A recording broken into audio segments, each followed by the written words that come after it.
Hello everyone, welcome back to our English grammar classes.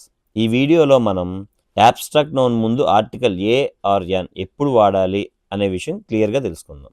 యాక్చువల్గా abstract nouns అంటే love, pity, knowledge, truth, help ఇలాంటి words. ఇవి లెక్కించలేని uncountable words కాబట్టి సాధారణంగా వీటి ముందు ఆర్టికల్ ఏ ఆర్ ఎన్ వాడకూడదు. కానీ కొన్ని సందర్భాల్లో ఈ యాబ్స్ట్రాక్ట్ నౌన్స్ ఒక స్పెసిఫిక్ లేదా name of the particular person, ఒక స్పెసిఫిక్ సిచ్యువేషన్, పర్టికులర్ ఎక్స్ప్రెషన్ లేదా ఒక ఇన్సిడెన్స్ని సూచిస్తే అవి కౌంటబుల్ నౌన్స్ లాగా బిహేవ్ చేస్తాయి. అప్పుడు వాటి ముందు ఏ ఆర్ ఎన్ వాడచ్చు. Example, I heard a strange noise last night. నిన్న రాత్రి ఒక విచిత్రమైన శబ్దం వినిపించింది. ఇక్కడ నాయిస్ అనేది ఒక పర్టికులర్ సౌండ్ గురించి మాట్లాడుతుంది కాబట్టి ఆర్టికల్ ఏ యూజ్ చేశాము. షీ టోల్డ్ ఏ లై to avoid punishment.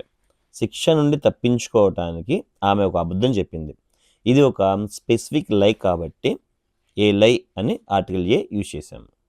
Diseases rule. Disease అనేవి సాధారణంగా ప్లోరల్, అన్కౌంటబుల్గా బిహేవ్ చేస్తాయి కాబట్టి డిసీజ్ నేమ్స్ ముందు ఆర్టికల్ వాడకూడదు. He suffers from diabetes. She has cancer. They catch malaria. Many diseases affect humans. ఇవి uncountable or generic disease names కాబట్టి ఆర్టికల్ వాడరు. కానీ ఒక స్పెసిఫిక్ డిసీజ్ కేస్ గురించి మాట్లాడితే ఆర్టికల్ వాడచ్చు. He has a disease called malaria. I have a headache.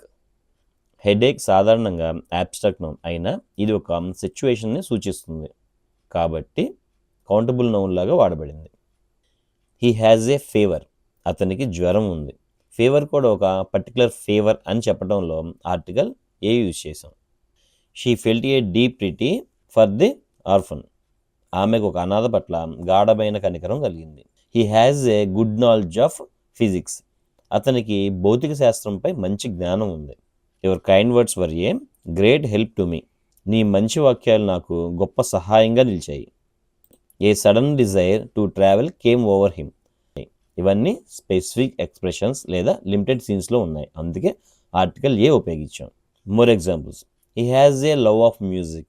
It is a shame that you come late every day. We have a హేటెడ్ of bad people. She has a good knowledge of cinemas. It is a pity that you have failed in the examination.